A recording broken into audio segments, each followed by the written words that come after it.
곧 예배가 시작됩니다. 온라인으로 하나님께 드리는 예배에 정성을 다해 임해주시기 바랍니다.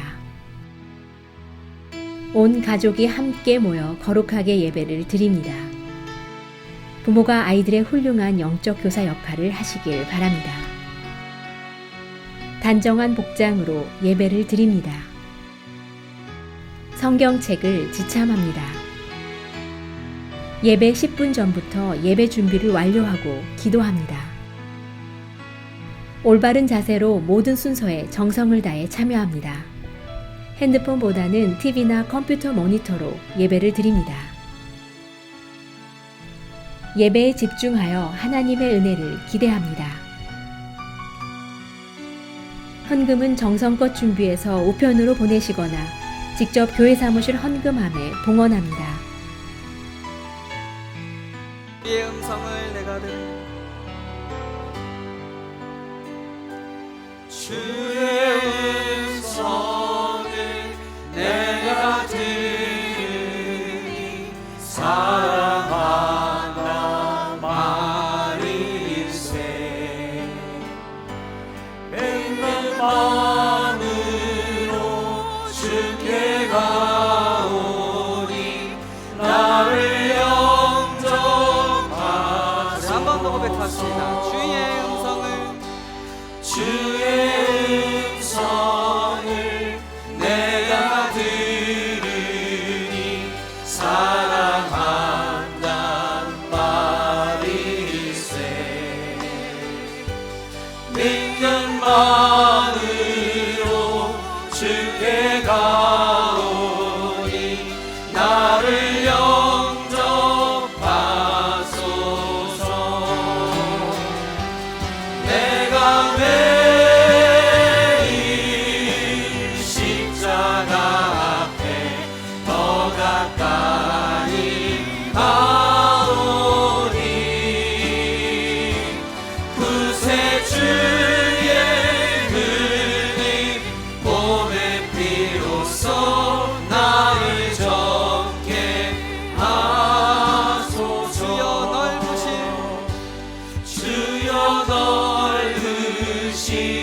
은혜 베푸사 나를 받아주시고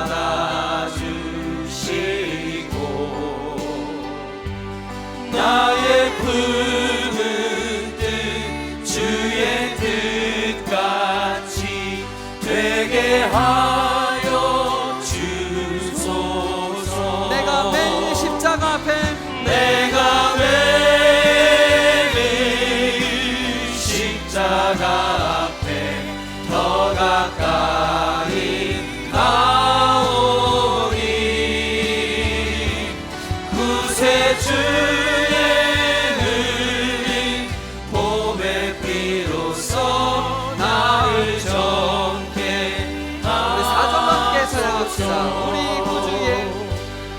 우리 구주의 넓은 사랑을 증량할 자 없으며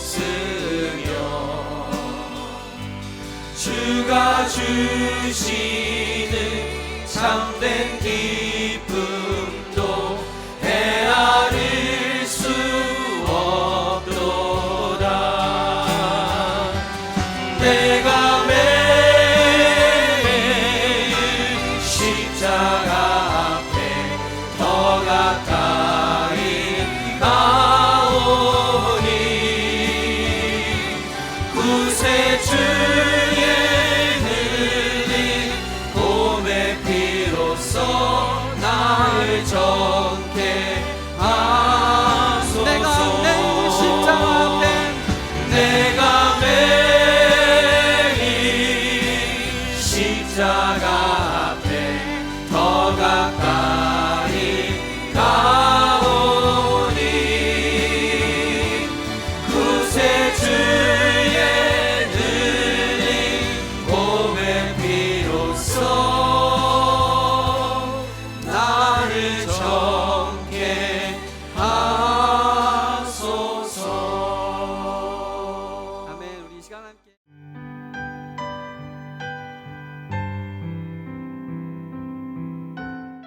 참 좋으신 하나님 아버지, 주의 이름을 높이며 찬양합니다.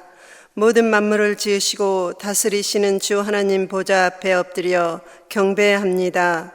이곳에 임하셔서 우리의 예배를 받아 주시옵소서. 하나님 아버지 말씀대로 살아야 함에도 불구하고 우리는 여전히 연약하여 우리의 소견에 오른 대로 살았습니다. 우리를 불쌍히 여기시고 용서하여 주시옵소서. 우리의 마음을 새롭게 하여 주시옵소서. 생명의 말씀으로 변화시켜 주시옵소서. 사랑과 은혜의 주 하나님 아버지, 사랑하는 가족을 먼저 보내고 슬퍼하는 가족을 위로하여 주시옵소서. 육신의 질병으로 힘겹게 싸우는 성도들을 긍휼히 여기시고 고쳐 주시옵소서. 코비로 인해서 사업, 직장, 가정, 자녀, 경제적인 문제를 안고 힘들어하는 성도들을 도와주시옵소서.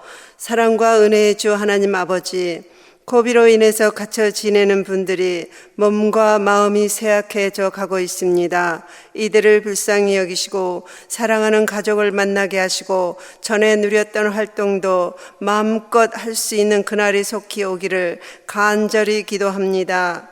비대면 대신방을 하고 계시는 목사님과 성도들이 위로와 소망을 주고받을 수 있는 기회가 되게 하시옵소서.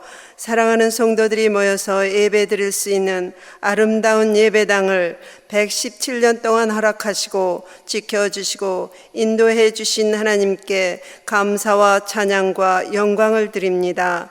이곳에서 죽은 생명이 살아나게 하시고 잠자는 영혼이 일어나게 하시옵소서. 하나님이 기뻐하는 일꾼들이 세워지게 하시옵소서. 땅끝까지 이르러 복음 전하는 교회가 되게 하시옵소서. 어려운 환경에서도 변함없이 하나님께서 주신 지상 명령을 따르는 선교사님들 가정과 사역과 사역주 위에 전능하신 하나님께서 함께하여 주시옵소서. 성령 충만함과 피로를 채워주셔서 하나님의 뜻을 이루게 하여 주시옵소서. 혼란스런 미국을 붙들어 주시옵소서. 공평과 정의가 세워지게 하시옵소서. 한국을 지켜 주시옵소서. 한국의 교회가 회복되게 하시옵소서. 이 시간 말씀을 전하시는 한혜진 목사님께 성령과 능력으로 충만케 하시옵소서. 생명력 넘치는 말씀을 전하게 하시옵소서. 먹고 마시는 우리에게 힘이 되게 하시고 생명이 되게 하시고 능력이 되게 하시옵소서. 우리의 길이요 진리요 생명 되신 예수 그리스도의 이름으로 감사하며 기도합니다. 아멘.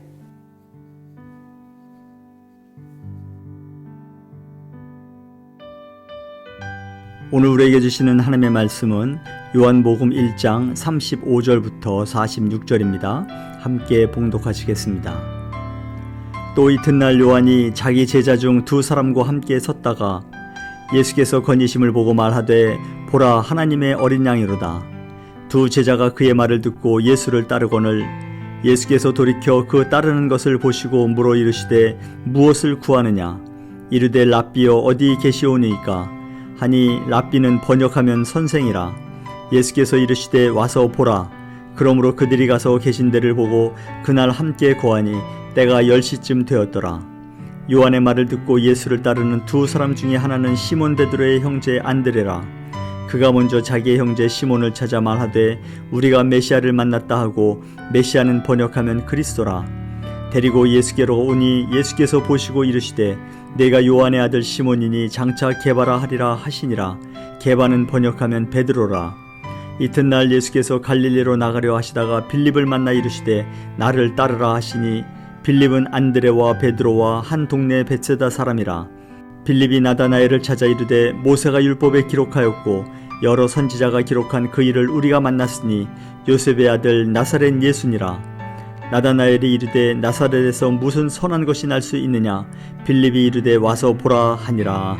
아멘. 오늘 본문의 말씀은 예수님께서 4명의 제자들을 만나시고 그들을 부르시는 장면을 소개해 주고 있습니다. 그 4명의 제자들은 안드레, 베드로, 빌립과 나다나엘입니다.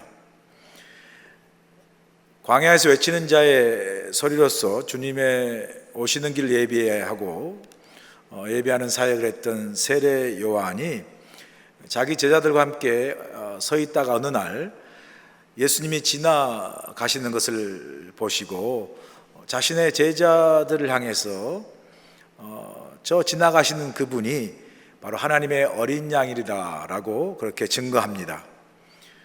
그러자 두 제자가 예수님을 따라갑니다. 오늘 본문을 보니까 그 중에 한 사람이 안드레였다라고 이야기하죠. 그리고 안드레가 하루를 예수님과 함께 보내고 그의 형제 시몬 베드로를 또 예수님께로 데리고 옵니다. 그리고 또 본문에 보니까 이튿날 예수님께서 갈릴리로 나가시다가 빌립을 만나게 되죠. 예수님 빌립을 향하여 나를 따르라 말씀하시자 빌립이 예수님을 따라갑니다. 예수님을 만났던 빌립은 메시아를 기다렸던 또 다른 자신의 동네 친구 나다나엘에게 예수님을 소개합니다. 나다나엘이 처음은 거부하지만 예수님을 직접 만나고 나서는 예수님을 따르게 되는 것을 볼 수 있습니다. 우리는 여기서 예수님의 만남이 이루어지고 동시에 복음이 안드레에서 시몬 베드로 또 빌립에서 그리고 나다나엘로 계속해서 릴레이로 복음이 전파되는 것을 볼 수 있습니다. 이렇게 오늘 본문에서 복음이 릴레이로 안드레에서 시몬 베드로 빌립에서 나다나엘로 전파되는 계속 릴레이로 이어지는 그 과정을 보면 한 가지 공통점을 발견할 수가 있습니다. 그것은 바로 와서 보라라는 거죠. 즉 무언가를 보여주었고 그 봄을 통해서 그들이 예수님을 믿고 영접하고 나아가 예수님의 제자가 되는 것을 오늘 본문을 통해서 우리가 볼 수 있습니다. 그런 점에서 오늘 우리는 본문에서 그들이 무엇을 보았는가 그 점을 우리가 주목해서 한번 묵상하게 되고요. 그리고 그들이 보고 발견한 그것은 우리에게 어떤 교훈으로 다가오죠? 발견한 그것은 결국 우리에게 우리가 복음을 증거하기 위해서 세상을 향해서 믿지 않는 사람들에게 우리가 무엇을 보여주어야 하는가라는 것에 대한 그 교훈과 배움을 우리에게 주는 것을 볼 수 있습니다. 먼저 오늘 본문에서 세례 요한을 통해서 우리는 무엇을 볼 수 있습니까? 본문에 보니까 말씀드린 대로 세례 요한이 두 제자와 함께 서 있다가 어느 날 예수님이 지나가는 걸 보시지 않습니까? 그러자 세례 요한이 어떻게 반응합니까? 본문 36절 보세요. 예수께서 건의심을 보고 말하되 보라 하나님의 어린 양이로다. 그렇게 증거하죠. 그랬더니 함께 서 있던 그 세례 요한의 제자들이 어떻게 또 그 세례 요한의 증거에 대해서 반응합니까? 그 세례 요한의 두 제자가 예수님을 따라갔다라고 그렇게 말씀합니다. 자, 우리는 여기서 무엇을 보게 되죠? 우리는 이 장면을 보면서 아마 저도 그렇고 여러분도 그런 동일한 그 깨달음이나 반응을 갖게 될 것 같은데요. 그게 뭐냐면 바로 세례 요한은 참 큰 사람이다라는 것을 우리가 깨닫게 됩니다. 여러분 한번 생각해 보세요. 자기를 따르는 제자들이 있었는데 저분이야말로 하나님의 어린 양이로다 증거하면서 자신의 제자들을 예수님을 따라가게 하게 하는 것, 따라가도록 내어주는 것, 이게 쉬운 일입니까? 여러분 결코 쉬운 일이 아니죠. 자신을 그렇게 따르고 믿고 추종했던 제자들이 자신이 아닌 다른 사람을 그냥 자신의 의지와 상관없이 가는 것도 속상한데 더 크게 저분이야말로 너희들이 따라가야 할 하나님의 어린 양이다라고 그렇게 제자들을 내어줄 수 있는 그런 마음을 갖는다는 게 절대로 쉬운 일이 아닌데 세례 요한은 오늘 본문에서 그런 마음을 보여주고 있는 거죠. 오늘 본문 보니까 세례 요한은 자기의 제자들이 자기를 떠나서 예수님을 따라가는데 말리지도 않았고 서운해하지도 않았고요, 오히려 예수님을 더 따라가게 그들을 내어줍니다. 안내해주죠. 인도해주죠. 시기하거나 질투하지 않습니다. 이런 모습을 보면 말씀드린 대로 세례 요한은 참 큰 사람이다. 자신이 충분히 가질 수 있는 그런 사람의 마음, 인간적인 마음을 다 내려놓고 비우고 주님을 위해서, 또 주님을 증거하기 위해서, 또한 제자들을 위해서, 또 주님을 알고 진짜 메시아를 알도록 하는 그 제자들을 위해서 자신을 비울 수 있는 그 넓은 마음, 큰 마음, 이것을 세례 요한이 우리에게 보여주고 있지 않습니까? 제 목회의 경험을 통해서 볼 때 이런 세례 요한이 보여주는 정말 넓은 마음, 큰 마음을 갖기가 쉽지가 않습니다. 목회하다 보면 가끔 성도님들이 이제 교회를 여러 가지 이유로 떠나게 되는 그런 경우를 이제 경험하지 않습니까? 그런 가운데 어떤 성도님들은 이제 저를 찾아와서 만나자고 하면서 찾아와서 제가 이만저만한 이유로 다른 교회로 가야 되겠습니다라고 이제 말씀하시는 성도들이 있어요. 그런 성도들은 참 나름 어떤 의미에서는 참 성숙한 성도죠. 대부분은 다 그런 경우면 그냥 말없이 그냥 조용히 떠나가는 그런 경우가 대부분 아닙니까? 그런데 그렇게 찾아와서 이만저만한 이유로 제가 다른 교회로 가야 되겠습니다라고 좀 정중하게 또 예의 바르게 그렇게 말씀한다는 것은 믿음도 또 좋으시고요, 또 아주 나름 성숙한 그런 저는 자세라고 생각합니다. 그렇다고 조용히 아무 말 없이 이렇게 교회를 떠난 사람이 성숙하지 않냐라고 말하는 건 아니고요, 또 그렇게 조용히 교회를 떠나는 그런 경우도 그냥 이 교회 안 되겠다고 떠나는 분도 계시겠지만, 그러나 또 한편으로는 그렇게 조용히 떠나는 마음에 깊은 배려가 있을 수도 있죠.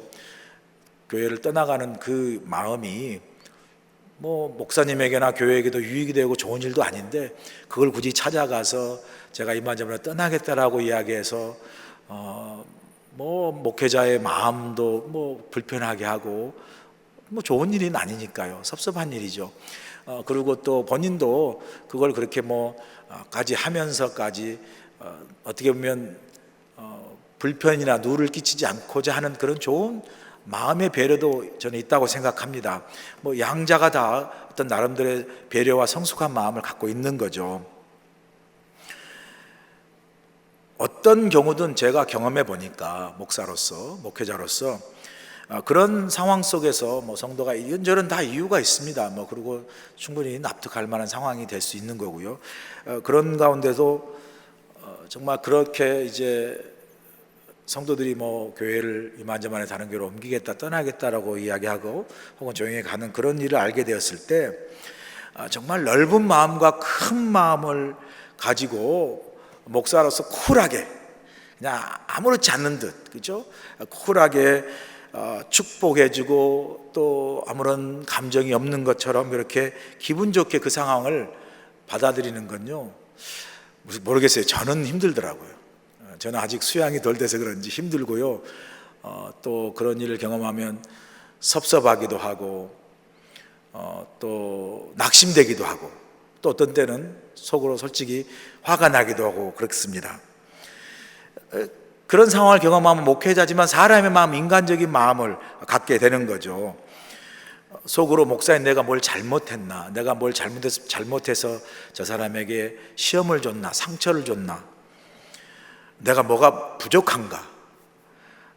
또 한편으로는 아니 그렇다고 교회를 또 떠나 이런 속상한 화난 마음도 생기고요. 여러 인간적인 마음, 사람의 마음을 갖게 됩니다. 그런 가운데서도 주님을 위하여 또 그 사람의 신앙을 위하여 그 사람이 믿음과 신앙생활 행복해야 되잖아요. 그걸 위하여 그렇게 내가 가질 수 있는 목회자로서 혹은 사람의 마음, 인간적인 마음으로 그 섭섭한 마음, 또 낙심된 마음, 속상한 마음, 때로는 화가 난 마음, 그런 마음을 내려놓고 그 사람의 선택과 어떤 결정을 이해해주고 존중해주고 축복해준다는 것. 그래서 그 상황을 주님을 위해서, 또 그 사람의 신앙의 행복을 위해서 쿨하게 더 넓은 마음, 더 큰 마음을 가지고 받아들이는 게 정말 쉽지가 않아요. 쉽지가 않습니다. 그건 아마 계속 훈련돼야 할 일이고요, 계속해서 쉽지 않을 것 같아요. 그러나 훈련 받는 거죠. 그럼에도 불구하고 그게 하나님의 뜻이라면, 또 그 사람의 믿음의 신앙의 행복이 정말 통해서 그 사람의 신앙이 세워질 수 있다면, 그럼에도 불구하고 사도 세례 요한처럼 넓은 마음, 큰 마음을 갖도록 지금도 훈련을 받고 있는 거죠. 그러면서 그런 경우에 이제 경험할 때 제 자신의 목회를 돌아보게 되고, 또 내 자신의 연약함과 부족함을 좀 아프지만 깨닫게 되는 그런 경험을 하게 됩니다. 그러면서 또 동시에 깨닫는 게, 목회가 제 뜻과 제 능력과 제 힘으로 하는 것이 아니구나.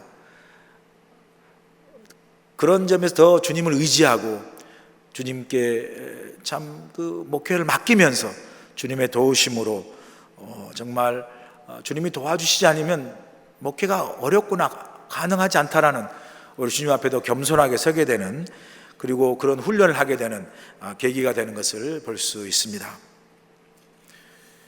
그런데 이런 넓은 마음, 또 큰 마음, 세례요한 같은 마음, 또 제가 아직도 훈련하고 또 훈련받고 있는 이런 상황과 이런 마음들이 목회적인 차원에서만 필요한 게 아니죠. 성도님 여러분 삶 속에서도 필요한 그러한 마음이죠. 우리 삶 속에 만나는 많은 상황과 많은 사람들의 관계 속에서 이런 넓은 마음, 큰 마음을 갖는 훈련이 필요합니다. 좁은 마음, 작은 마음을 갖고 살다 보면요, 내가 경험하고 처한 상황을 넓고 크게 받아들이기가 쉽지 않아요. 그렇기 때문에 그 좁은 마음, 또 편협한 마음, 작은 마음 속에서는 상황을 제대로 이해하지 못하고 상황을 오해하고 또 사람을 오해하고 그래서 잘못 판단하고 잘못 실수하게 되는 경우를 우리가 많이 보게 되지 않습니까?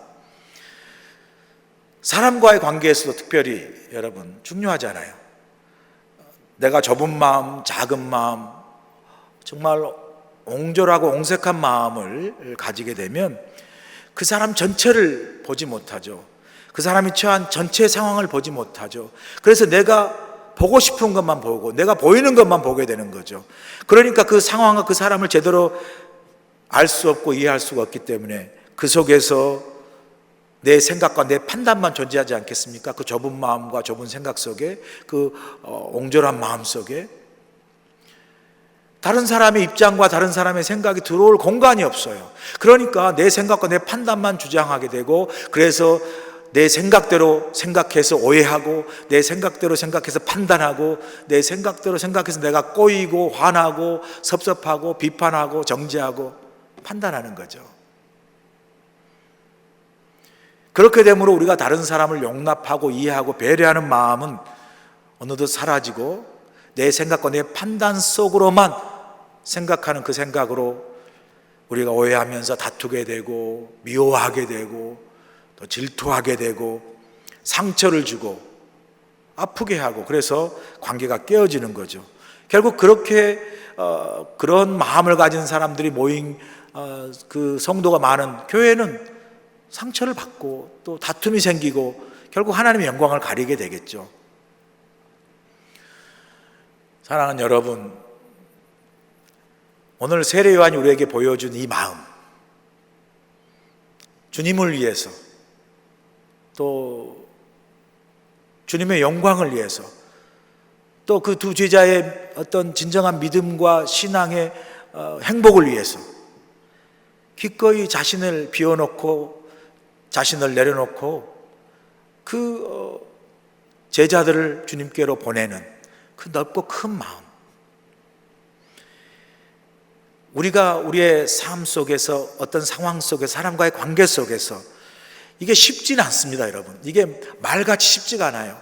설교한 저도 말은 이렇게 말씀을 통해서 설교로 선포하지만 이게 제 삶에 적용하고 제 목회에 적용하고 또 우리가 말씀을 들으면서 우리 삶 속에 적용하는 게 쉬운 일은 아니지만, 그러나 우리가 살면서 또 믿음 생활하면서 교회로서, 성도로서 교회 공동체 신앙생활 하면서 우리 각자가 훈련해야 되고 또 자꾸 또 성숙해 나가는, 그래서 그런 일에 꼭 필요한 마음입니다. 배려하고 용납하고 수용하고 이해하고 관용하는 그런 마음이죠. 그래서 세례요한 같이 이런 아름답고 넓은 마음, 큰 마음이 우리 가운데 늘 훈련되어져서 그 넓은 마음 속에 작은 사소한 오해들, 미움들, 또 상처들, 아픔들이 오히려 정말 이해와 배려를 통해서 치유받고 또 서로 도와주고 서로 회복시키는 그런 은혜로운 공동체, 또 함께하는 아름다운 믿음의 관계, 그리고 여러분의 삶의 상황을 그런 넓은 마음으로 판단해서 더 큰 그림 속에서 오히려 열리는 길을 볼 수 있는 저와 여러분이 되시길 주로 간절히 축원합니다. 그렇게 세례 요한의 두 제자가 예수님을 따라오자 주님은 그들에게 묻습니다. 본문 38절 보세요. 예수께서 돌이켜 그 따르는 것을 보시고 물어 이르시되 무엇을 구하느냐? 이르되 랍비여 어디 계시오니까 하니, 랍비는 번역하면 선생이라, 주님 이런 말이겠죠. 세례 요한의 두 제자가 예수님을 따라오자 예수님이 물으세요. 무엇을 구하느냐? 이 질문은 사실 상황에 맞지 않는 질문처럼 보이지 않습니까? 사실 예수님께서 이 두 제자에게 질문을 한다면 이 질문이 더 상황에 맞죠. 무슨 질문을 물어야 될 것 같습니까? 이런 질문을 우리가 물어야 될 것 같지 않습니까? 너희들 왜 나를 따라오느냐? 그렇게 묻는 게 더 적절하죠. 왜 따라오니? 그렇게 물어야 되지 않겠어요? 그런데 주님은 그 자기를 따르는 제자들에게 어떻게 묻습니까? 왜 따라오냐라고 묻지 않으시고 이렇게 물으세요. 무엇을 구하느냐? What do you want? 무엇을 구하느냐? 그렇게 물으시는 거예요. 주님이 무엇을 구하느냐라고 물으신 것은 주님께서 그들 내면 속에서 무엇을 찾고 있는지, 무엇을 갈급해 있는지, 그 내적 갈망과 그 어떤 간절함에 대한 질문이죠. 주님의 이 물음은요, 주님을 찾는 이 두 제자들, 그리고 우리 모두에게 그 제자들과 우리 내면 속에 우리가 어떤 갈망을 가지고 주님을 찾는지, 이 내적 갈망을 물으시는 거죠. 주님이 우리가 믿고 주님을 따르지만 무엇을 위해서 내가 주님을 따르고 주님을 따르는 내 심령 속에 어떤 갈망과 어떤 사모함이 있는지를 물으신 거죠. 그럴 때 제자들이 뭐라고 대답합니까? 오늘 보니까 38절에 랍비여 어디 계십니까? 라고 묻죠. 주님 어디 계십니까? 라고 묻는 거죠. 겉으로 보기에는 동문서답이잖아요. 무엇을 구하느냐? 그럴 때 내가 이것을 원합니다라고 또 대답해야 되는데, 아까 주님도 왜 따라오니라고 물은 게 적절한 질문 같은데 무엇을 구하느냐라고 물으신, 어떻게 보면 동문서답 같은 질문이고, 또 제자들도 무엇을 구하냐 물었을 때 어디 계십니까? 라고 묻는 것도 동문서답 같지 않습니까, 여러분? 그러나 이 동문서답 같은 그런 질문 속에 많은 의미를 함축해 있습니다. 함축된 의미를 가지고 있습니다. 자, 겉으로 보기에는 동문서답처럼 보이지만 이 두 제자들의 그 물음, 주님 어디 계십니까? 이 물을 때 주님이 지금 어디 사세요? 주님 주소를 물어보겠어요? 주님 어디 호텔에 거하세요? 와이키키 호텔에 거하시나요? 아니면 프린스 호텔에 있나요? 이런 걸 묻는 건 아니죠. 숙소를 물는 게 아니죠. 이 장소적인 개념이 아닙니다. 이 제자들의 물음은. 이 두 제자가 주님이 어디 계십니까? 라고 물은 것은 그들의 물음을 통해서 그들이 정말 그 심령 안에 그 삶 속에 그들이 갖고 있는 그 내적인 갈망, 열망을 그들이 사실은 고백하고 표현하고 있는 그러한 말씀입니다. 그들이 주님 어디 계십니까? 라는 그 되묻는 질문을 통해서 그들 내면서 갖고 있는 고백하고 표현하는 갈망과 열망이 무엇입니까? 바로 주님을 찾고 사모하는 그런 내적 갈망과 열망을 고백하고 있는 거죠. 주님을 찾고자 하는, 주님을 사모하는 그런 간절한 내적 열망을 고백하고 있습니다. 그들의 물음은 역설적으로 이렇게 표현하는 거나 마찬가지죠. 주님, 우리가 주님 계신 곳에 우리도 함께 거하고 싶습니다. 이 고백 속에 주님을 우리가 더 알고 싶고 주님과 함께 더 교제하고 주님과 함께 더 친밀하게 동행하며 살고 싶습니다. 주님과 함께 살고 싶습니다. 이런 고백이죠. 그래서 주님을 찾고 사모하는 간절한 열망을, 간절한 영적 갈망을 고백하고 있지 않습니까? 주님을 더 깊이 알고 싶고 더 사귀고 싶고 더 교제하고 싶고 더 주님과 함께 동행하며 살고 싶은 그 영적 갈망, 그 내면의 깊은 영적 열망이 그들의 되묻는 질문 속에 숨어 있습니다. 주님은 그들의 그 주님을 찾고자 하는 영적 갈망, 내적인 깊은 영적 열망을 보시길 원하셨어요. 그렇다면 우리는 어떻습니까, 여러분? 우리는 우리 안에 이렇게 두 제자가 예수님을 찾고자 하는, 사모하는 그런 것처럼, 갈망 있는 것처럼 우리가 정말 예수님을 깊이 더 알고 싶고 주님과 더 깊이 사귀고 싶고 주님과 더 깊이 교제하고 싶고 주님과 더 깊이 친밀한 관계 속에서 주님과 함께 동행하며 매일매일 살고 싶고 또 함께하고자 하는 이런 영적인 갈망이 있는지, 영적인 열망이 있는지 우리 자신 스스로를 한번 돌아볼 필요가 있습니다. 특별히 이번 이런 코로나 상황 속을 우리가 지나가면서 이러한 주님을 더 깊이 알고 주님을 더 찾고 만나고 싶어하고 주님과 함께하고 싶은 이런 영적인 내적 갈망이 그 어느 때보다 필요한 때가 아니겠습니까?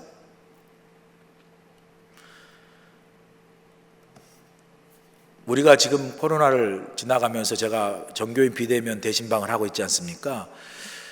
이런저런 성도들과 대화 속에서 제가 깨닫게 되는 게 성도님들 가운데 온라인 예배가 길어지고 아직 이제 교회가 열리지 않는 상태에서 있다 보니까 그 시간이 오래 가다 보니까 목사님 교회에서 예배도 드리지 못하고 해서 점점 믿음이 더 시들어가는 것 같아요. 믿음이 더 약해지는 것 같아요. 라고 실질적으로 그 어떤 그 믿음이 약해지고 시들어지는 것에 대한 나름대로 낙심 그리고 염려를 직접 제게 고백한 성도님들이 많았습니다. 그런 우리가 이제 지난 주일에 처음으로 이제 다시 우리가 주일날 대면 공적 예배를 시작하지 않았습니까? 우리가 창립 기념주일을 맞아서 첫 주일로 주일 대면 예배, 공식 예배, 공적 예배를 시작하면서 우리가 성만찬도 함께 나누었습니다. 제가 주일 예배를 드리면서 성만찬 하면서 제가 여러분 나누었던 메시지를 기억하시나요? 우리가 코로나로 인해서 이처럼 우리가 믿음이 시들어지고 약해진 우리들이 다시 성만찬을 받고 그 주님의 살과 피를 먹고 마심으로 우리의 시들어져 버렸던 우리의 믿음과 또 약해진 우리의 믿음을 다시 회복시키는 거죠. 다시 세우는 거죠. 그래서 그 주님을 찾고자 하는, 주님을 사모하는 그 우리의 믿음의 간절한 영적인 갈망과 열망을 회복시켜서 더 주님과 깊이 교제하고 사귀는 우리의 그 믿음과 신앙을 새롭게 시작하고 회복하고 결단하는 마음으로 이 성찬을 받기를 원합니다라고 제가 성찬하는 과정에서 여러분에게 나눈 메시지를 아마 기억하실 겁니다. 코로나로 인해서 주님과의 그 긴밀하고 친밀한 교제가 예배가 멈추고 교회가 멈춤으로 시들어지고 약해진 우리 이런 상황 속에서 너희가 무엇을 원하느냐 할 때 주님 어디 계십니까? 정말 저는 주님이 필요합니다. 주님 은혜가 필요합니다. 주님 없이 살 수 없습니다. 나는 이제 다시 주님과 함께 동행하며 주님 안에서 기뻐하며 주님과 함께 살고 싶습니다라는 그런 우리의 영적 갈망을 다시 회복하고 그 사모함과 갈망을 주님께 다시 우리가 고백하며 나아갈 수 있기를 간절히 소원합니다. 그 사모함과 그 영적인 갈망이 다시 우리의 믿음을 새롭게 하고 우리 믿음을 든든히 세워가게 하는 힘이 되지 않겠습니까? 여러분, 산상수훈에서도 예수님께서 말씀하시잖아요. 심령이 가난한 자는 복이 있나니. 심령이 가난하다는 게 뭐겠습니까? 아무리 세상 부귀영화 모든 걸 가져도 나는 주님 없이는 살 수 없습니다. 주님의 은혜 없이는 살 수 없습니다라고 주님이 없는 삶의 그 영적인 가난함을 고백하며 주님이 내 삶에 얼마나 필요한지, 주님의 그 은혜가 내 삶에 얼마나 필요한지를 고백하며 사는 사람은 복이 있나니 그는 천국을 볼 것이라 말씀하잖아요. 여러분, 이 땅에 살면서 진정한 기쁨이 어디에 있습니까? 소유와 물질에 있는 것이 아니죠. 권세와 명예에 있는 것이 아니라 매일매일 삶 속에서 주님, 내가 주님 없이는 살 수 없사온데 주님이 오늘도 나와 함께 은혜 가운데 동행하시니 나는 주님 한 분으로 충분히 만족하고 기쁘고 행복합니다라고 고백할 수 있는 그 주님 없이 살 수 없는 심령이 가난한 자의 삶에 얼마나 강력하고 얼마나 파워풀하고 힘있고 행복한 인생이 되겠습니까? 코로나로 시들어진 약해진 우리의 믿음을 다시 한번 주님, 내가 주님 없이 살 수 없사오니 주님이 나와 함께 하셔서 나로 하여금 새롭게 다시 주님과 더불어 정말 은혜롭고 행복한 삶을 살아가는 그런 내적인 갈망과 열망을 주님께 고백하고 나아갈 수 있기를 다시 한번 간절히 소원합니다. 마지막으로 주님은 주님을 찾는 제자들에게 뭐라고 말씀합니까? 와서 보라라고 부르시며 친히 주님 자신이 주님의 삶을 그 찾는 제자들에게 보여주시잖아요. 본문 39절 보세요. 예수께서 이르시되 와서 보라. 그러므로 그들이 가서 계신 데를 보고 그날 함께 거하니 때가 10시쯤 되었더라 말씀합니다. 뭐라고 말씀합니까? 그들이 가서 계신 데를 보고 그날 함께 거했다. 계신 데를 보고 그날 함께 거했다는 것은요, 주님을 따르는 제자가 되었다는 거죠. 그런데 그렇게 주님을 따르는 제자가 되었다는 게 무슨 멋지고 나이스한 호텔이 있으니까 야, 주님 따르면 이런 멋지고 나이스한 호텔에 살겠다 그래서 따랐겠습니까? 아니죠.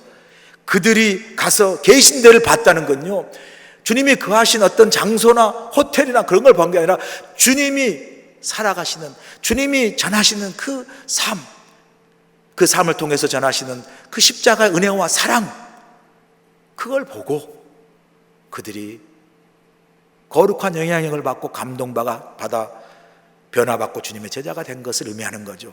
함축적으로 표현하고 있는 거죠. 말씀드린 대로 이 구절에서 제 마음에 참 확 와닿는 게, 아마 여러분도 동일한 생각을 가지기를 원하는데요, 확 와닿는 게 뭐죠? 아주 간단하면서도 강력하고 파워풀한 말씀 뭐예요? 와서 보라는 거죠. Come and see. 와서 보라는 거죠.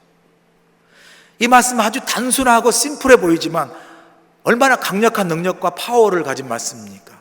다른 말이 필요 없다는 거죠. 와서 내 삶을 보라는 거죠. 미사 여구가 필요 없고 포장도 필요 없다는 거죠. 나를 보라는 거죠. 주님이 보여주시는 그 삶, 주님이 보여준 그 십자가의 사랑과 은혜를 보라는 거죠. 그거 하나로 충분하다는 거죠.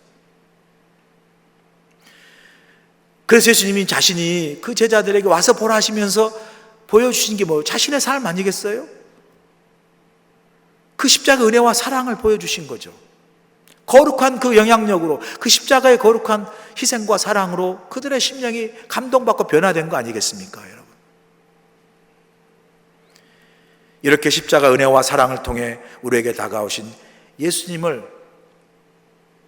자신 스스로가 보여주셨을 뿐만 아니라 그 예수 그리스도 십자가의 그 놀라운 은혜와 사랑의 복음을 다른 사람에게 역시 이제 와서 보라라고 전하는 것을 보게 되죠. 그러니까 예수님 자신 스스로도 자신의 삶을 통해 십자가 은혜와 사랑을 보여주셨죠. 그래서 그 세례요한 두 제자에게 와서 보라고 그들에게 말씀하시고 그 거룩한 삶을 통해서, 그 십자가 은혜와 사랑의 삶을 통해서 그들을 변화시켰을 뿐만 아니라 그 예수님의 십자가 은혜와 사랑의 삶을 통해서 거룩한 영향력으로 변화받고 구원받은 그 제자들이 다시 나가서 다른 사람에게 그 예수님의 십자가의 사랑과 은혜의 복음을, 그 예수님의 십자가를 받아서 은혜와 사랑의 삶을 증거하는 것을 보게 됩니다.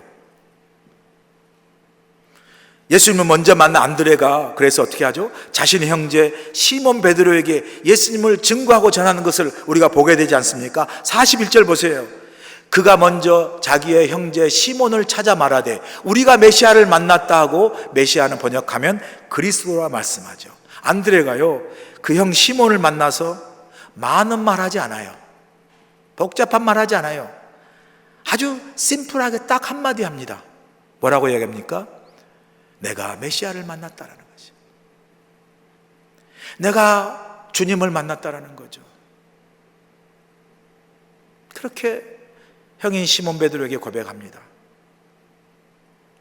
안드레가 자신의 형제인 시몬 베드로에게 보여준 게 무엇이 있겠습니까?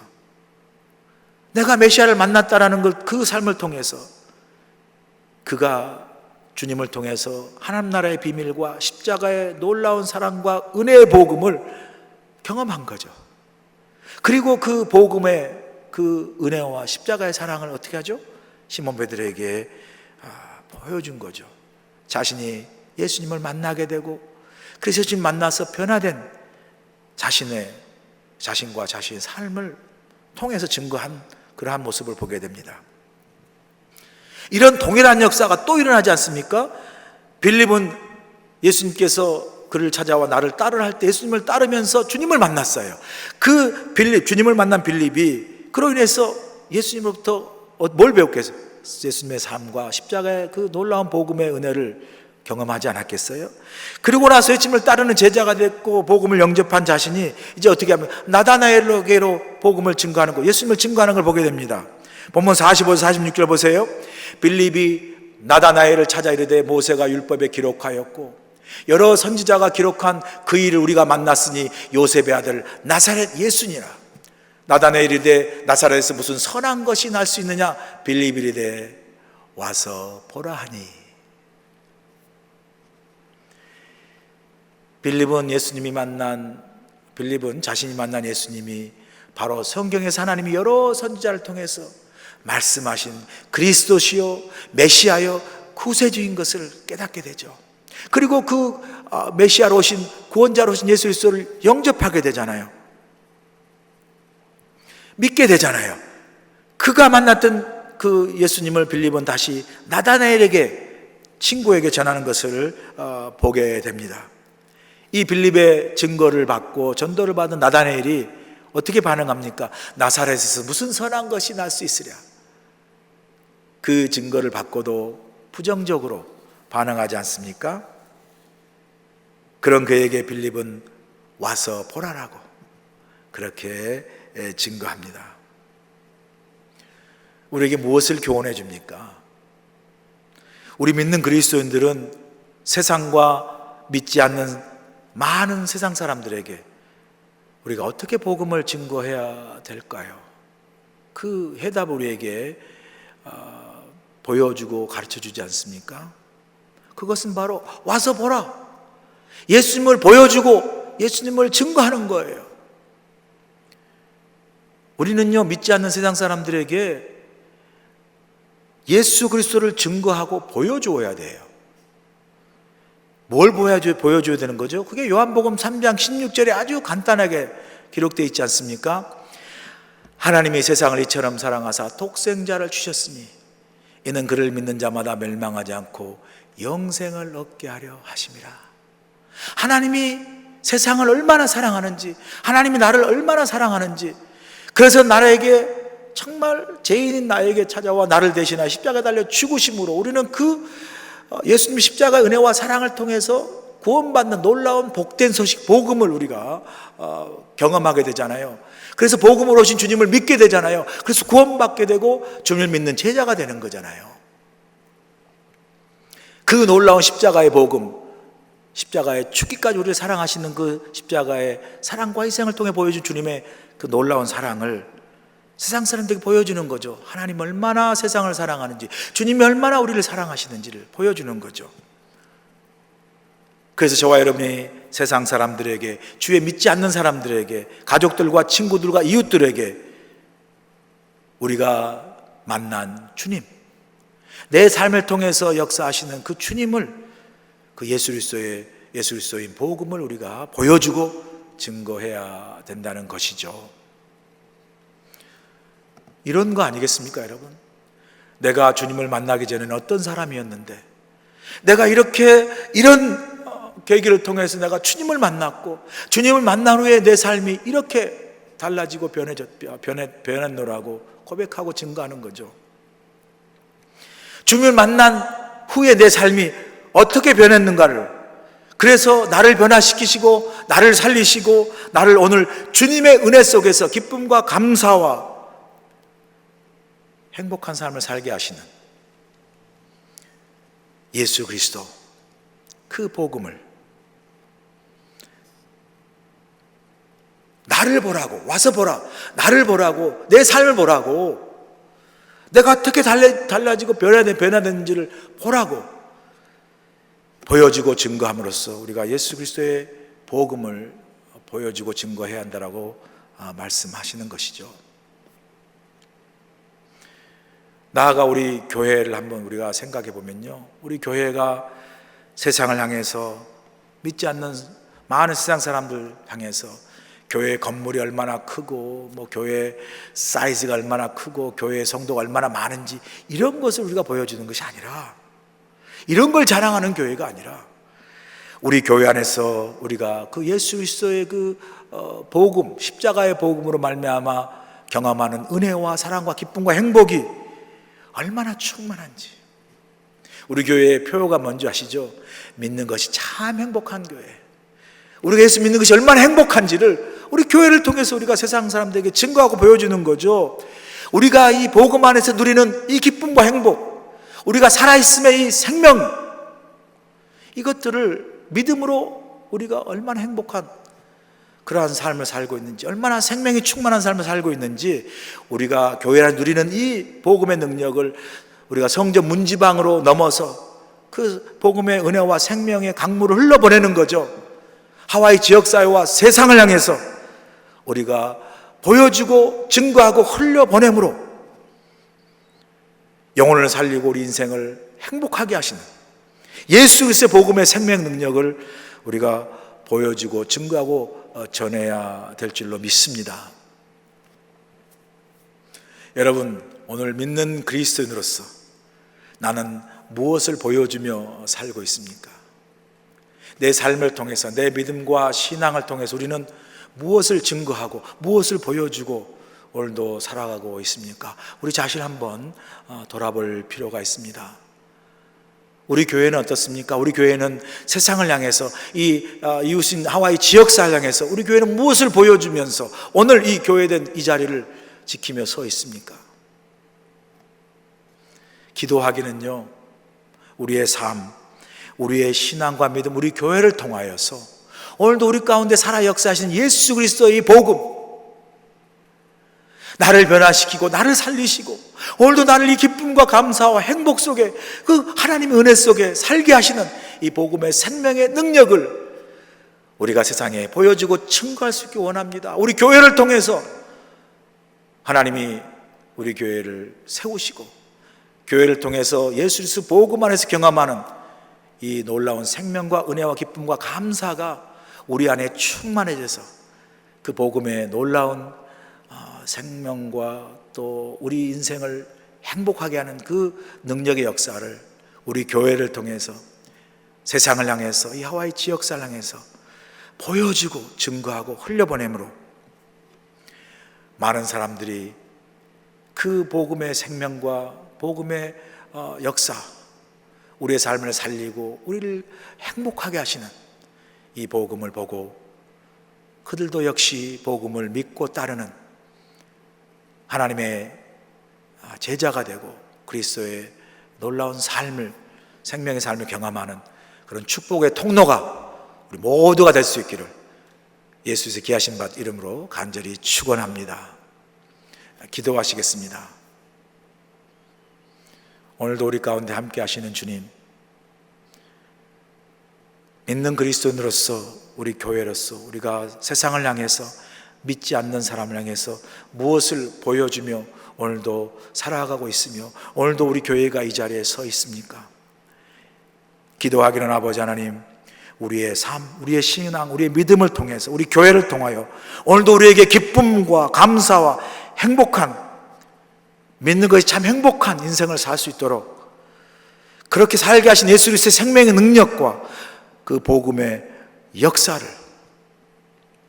증거하고 전하고 보여주는 그런 우리의 믿는 그리스도의 삶, 우리 교회가 될 수 있도록 하나님 함께 하시고 늘 동행하시고 축복하여 주시옵소서. 예수 그리스도의 귀하신 받들어 간절히 기도하옵나이다. 아멘.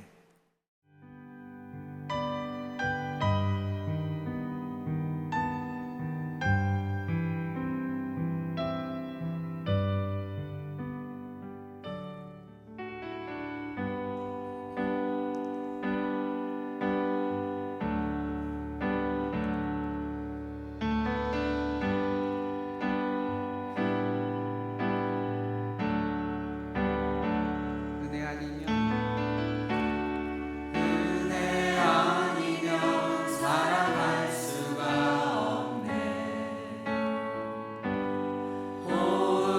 호흡마저도 다 주의 것이니 세상 평안과 위로 내게 없어도 예수,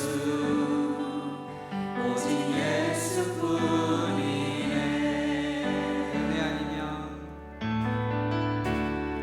은혜 아니면 살아갈 수가 없네. 호흡마저도 다 주의 것이니 세상 평안과 위로 내게 없어도 예수, 오직 예수뿐이네. 그 신계획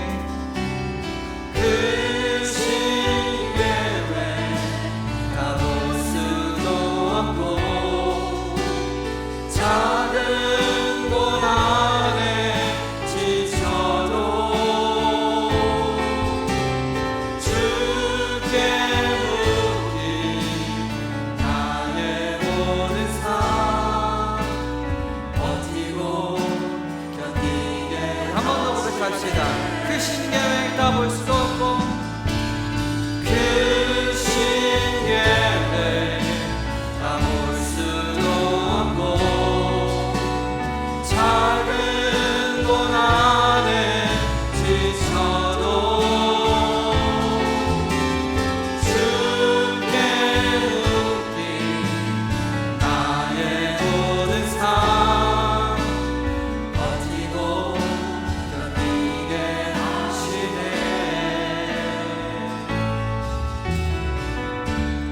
은혜 아니면 살아갈 수가 없네. 나의 모든 것 다 주께 맡기니 참된 평안과 위로 내게 주시니 예수, 오직 예수뿐이네. 좋으신 아버지 하나님, 오늘도 귀한 예물을 주의 제단 앞에 바칩니다. 귀한 예물을 정성껏 성별하여 주의 제단 앞에 바치오니 이 예물을 주님 기뻐 받아 주시옵시고 하나님 나라 영광에 아름답게 쓰임받게 하시고 오늘도 이 예물을 드리는 주님의 귀한 성도님들의 손길과 그 삶 위에 주님 때문에 우리의 삶, 코로나의 어려운 상황 속에서도 복음으로 역사하시는 주님의 그 생명과 십자가의 죽기까지 우리를 사랑하시는 그 십자가의 은혜와 사랑의 귀한 복음의 역사를 통하여 어떤 상황 속에서 우리는 주님 때문에 충분히 행복합니다를 고백할 수 있는 능력 있는 그리스도의 삶을 살아가도록 우리 성도님의 삶을 축복하시고 늘 인도하여 주시옵소서. 예수님의 귀하신 받들어 간절히 축원하옵나이다. 아멘. 오늘도 수요 온라인 예배 함께 해주신 성도 여러분 모두를 환영하고 축복합니다. 지난 주일부터 이제 저희 교회 창립 117주년을 맞이해서 드디어 저희 교회가 주일 공적 대면 예배를 시작했습니다. 이제 앞으로 계속해서 주일 예배는 1부, 2부, 3부, 4부, 또 영어 예배, 또 우리 주일학교 예배 모두가 다 이제 시작이 되었습니다. 아직도 물론 온라인으로 예배를 드리는 성도들이 많은 줄로 압니다. 여러 상황으로 인해서 참여하지 못하는 성도님들은 온라인 예배 열심히 정말 신령과 진정을 다해 함께 예배하기를 간절히 소원하고요.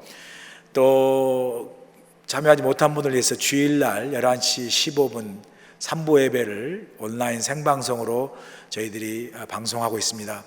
많이 참여해 주시고 또 온라인 예배 대신 또 직접 나와서 사실 지난주에 제가 생각보다 많은 성도님이 1부, 2부, 3부 또 4부 많이 오셔서 너무 감사했고요.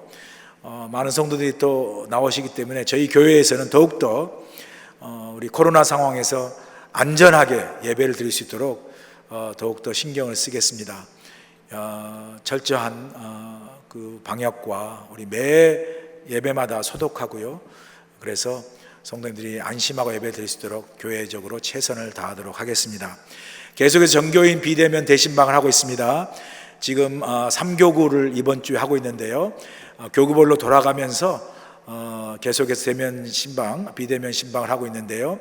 수고해 주신 우리 교구장님들, 목회자님들, 그리고 또 목자님들, 속장님들에게 진심으로 감사하고요.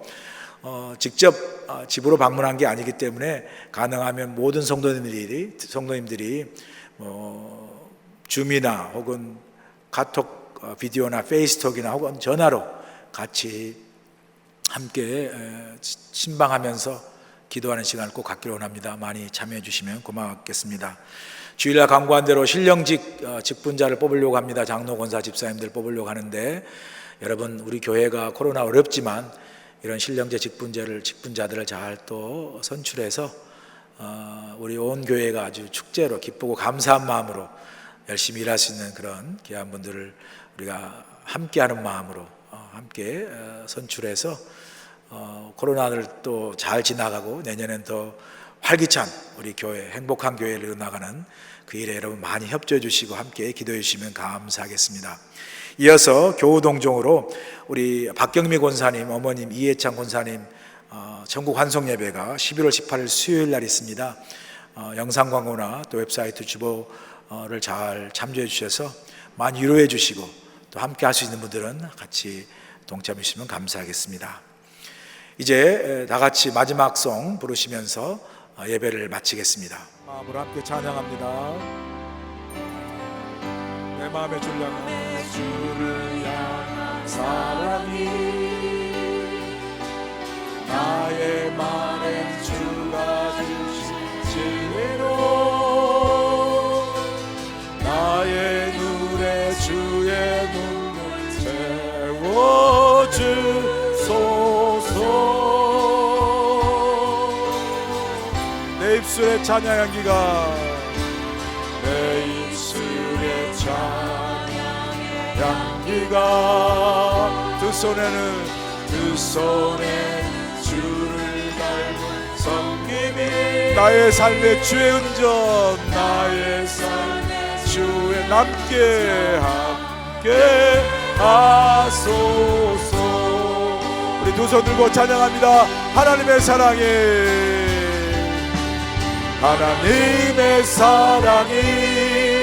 영원히 함께하리. 십자가의 길을 걷는 자에게 순교자의 삶을 사는 이에게 조롱하는 소리와 세상 유혹 속에도 조롱하는 소리와 세상 유혹 속에도 주의 순결한 신부가 되리라. 내 생명 주님께 소리와 세상 유혹 속에도 조롱하는 소리와 세상 유혹 속에 주의 순결한 신부가 되리라. 아멘.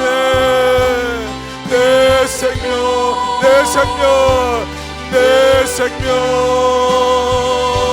주님께 드리리. 이제 우리 주 예수 그리스도의 크신 은혜와 하나님 아버지의 무한하신 사랑하심과 성령님의 감화, 감동, 역사하심이 오늘 우리에게 무엇을 구하느냐 물으시는 주님, 우리의 삶을 통하여, 우리의 신앙을 통하여, 우리 교회를 통하여 오늘도 우리 가운데 역사하시고 살아계시는 예수 그리스도의 생명의 복음을 보여주고 증거하고 전하는 우리 모두가 될 수 있도록 주님이 함께 하시고 동행하시고 축복하여 주시옵기를 예수 그리스도의 귀하신 이름 받들어 간절히 축원하옵나이다. 아멘.